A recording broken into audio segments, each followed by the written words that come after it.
Jihad melawan orang-orang yang berbuat kezaliman, para pelaku bid'ah. Ini dilakukan oleh para ulama ketika sunnah ini sudah mulai kuat, maka dijelaskan kepada mereka. Ada yang mereka lakukan dengan tahdzir, yaitu mengancam, memperingatkan umat dari bahayanya tokoh-tokoh ahli bid'ah. Kemudian juga mereka juga melakukan hajar, boikot kepada tokoh-tokoh ahli bid'ah. Tidak duduk dengan mereka, tidak bersahabat dengan mereka, tidak mengucapkan salam, tidak menjawab salam mereka. Dan ini dilihat kepada maslahat dan mafsadah. Yang ditanyakan, artinya ditanyakan kepada ulama, bagaimana tentang yang seperti ini. Artinya tetap ada tokoh-tokoh bidah di dunia Islam ini, masih ada dan menyebar.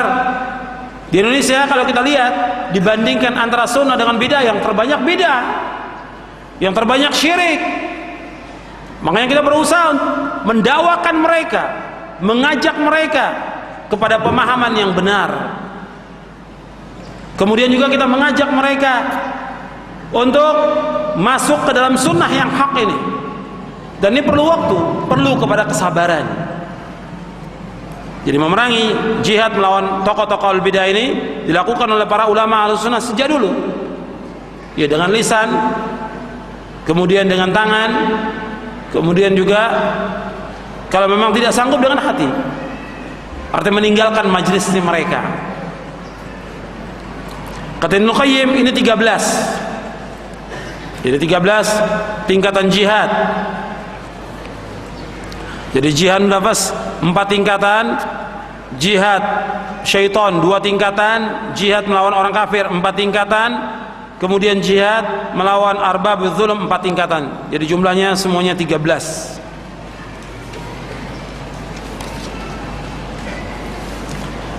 Rasulullah SAW bersabda, man mata walam yaghzu walam yuhaddits bihi nafsahu mata ala syu'batin min nifaq.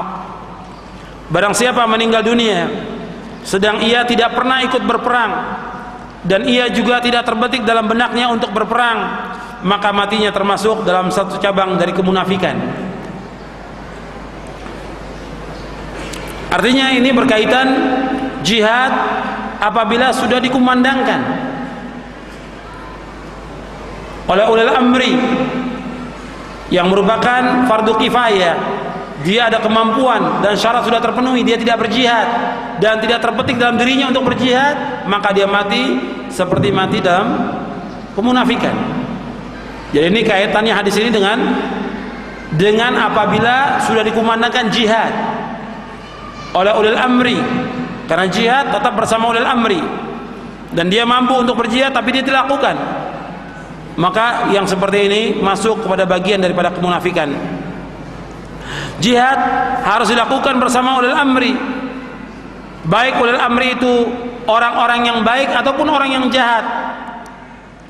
Di dalam kitab Aqidah Ahlussunnah wal Jamaah dijelaskan bahwa jihad adalah wajib dilaksanakan bersama ulil amri.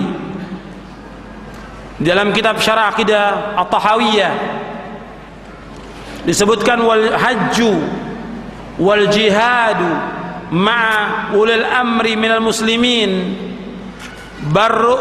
barrahum wa fajirahum ila qiyamis sa'ah la yubtiluha syai'un wa la yanquduhuma.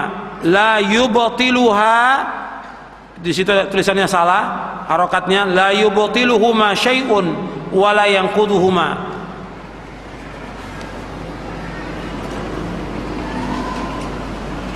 Dan jihad, haji dan jihad bersama ulil amri dari kaum muslimin yang baik maupun yang jahat sampai hari kiamat.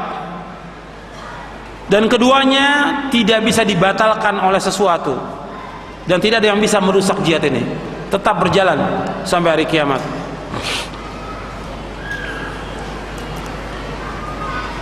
Ini berdasarkan hadis Nabi. Nabi bersabda, innamal imamu junnatun yuqatalu min waraihi wa yuttaqa bihi fa in amara bi taqwallah wa adala fa inna lahu bidzalika ajran wa in amara bi ghairi fa inna alaihi wizran. Nabi SAW bersabda, sesungguhnya imam, yaitu ulil amri, sebagai junna, sebagai perisai yang berperang di belakangnya kaum muslimin dan dijaga dengannya, dengan ulil amri ini. Apabila ulil amri ini menyuruh untuk bertakwa kepada Allah dan berlaku adil, maka dia mendapatkan ganjaran yang demikian itu. Kalau dia menyuruh selain itu, maka dia menanggung dosanya. Hadis ini sahih, diriwayatkan oleh Imam Bukhari, Muslim, dan Nasai dari sahabat Abu Hurairah. Jadi Nabi sendiri menjelaskan bahwasanya imam itu junnah. Jadi berperang itu harus bersama ulil amri. Jadi nggak bisa orang berjihad sendiri-sendiri, masing-masing nggak bisa. Harus bersama ulatul umur. Karena ulil amri yang bertanggung jawab kepada rakyatnya, ulil amri yang bertanggung jawab kepada keluarganya, ulil amri yang bertanggung jawab untuk memberikan bagian nafkah kepada keluarganya dan yang lainnya. Betul, ulil amri yang bertanggung jawab. Kemudian juga dalam kitab Al-Mughni oleh Imam Ibnu Qudamah dikatakan, wa amrul jihadi mauqulun ilal imami wa ijtihadihi. Jadi perkara jihad diserahkan kepada imam ulil amri dan kepada ijtihadnya ulil amri. Kewajiban bagi rakyat untuk taat kepadanya. Kewajiban bagi rakyat untuk taat kepadanya. Kemudian pembagian jihad melawan orang kafir ini dibagi menjadi dua. Pertama, jihadul fatwa wa talab. Jihad ini memerlukan syarat-syarat syariah, syarat-syarat yang ditentukan oleh syariat Islam. Jadi jihad yang sifatnya menyerang, melawan orang-orang kafir, menyerang orang-orang kafir, yaitu kafir harbi yang menyerang kaum muslimin.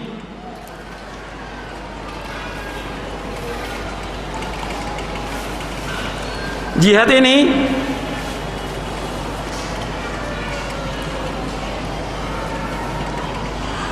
ada syaratnya. Yang pertama, adanya seorang imam, seorang pemimpin atau ulil amri.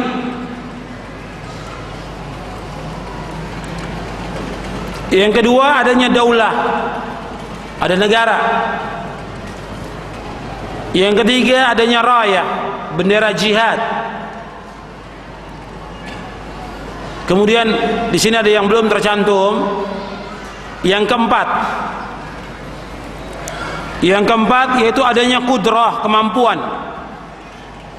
Karena semua perintah syariat tergantung kepada kudrah, tergantung kepada kemampuan. Berdasarkan firman Allah, fattaqullaha mastata'tum, bertakwalah kepada Allah semampu kamu. Juga berdasarkan ayat, la yukallifullahu nafsan illa wus'aha, Allah tidak memberikan beban kepada seorang melainkan menurut kemampuannya. Jadi harus ada kudrah, ada kemampuan.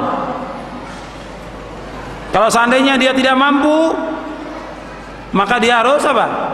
Sabar. Sebagaimana para sahabat ridwanullah alaihim ajma'in, ketika kondisi mereka di Mekah, kondisi mereka mustadhafin, kondisi mereka lemah, yang disuruh oleh Allah untuk sabar. Kufu aidiyakum wa aqimus shalah wa atuz zakat. Tahan tangan-tangan kalian, dirikan salat dan keluarkan zakat, seperti yang disebutkan dalam surah An-Nisa ayat 77. Kondisinya kondisi mustadhafin. Kalau kita bandingkan dengan kondisi kita sekarang, kondisi kita ini kondisi mustadhafin, kondisi lemah. Kalau kondisi kita lemah, ada kewajiban yang harus kita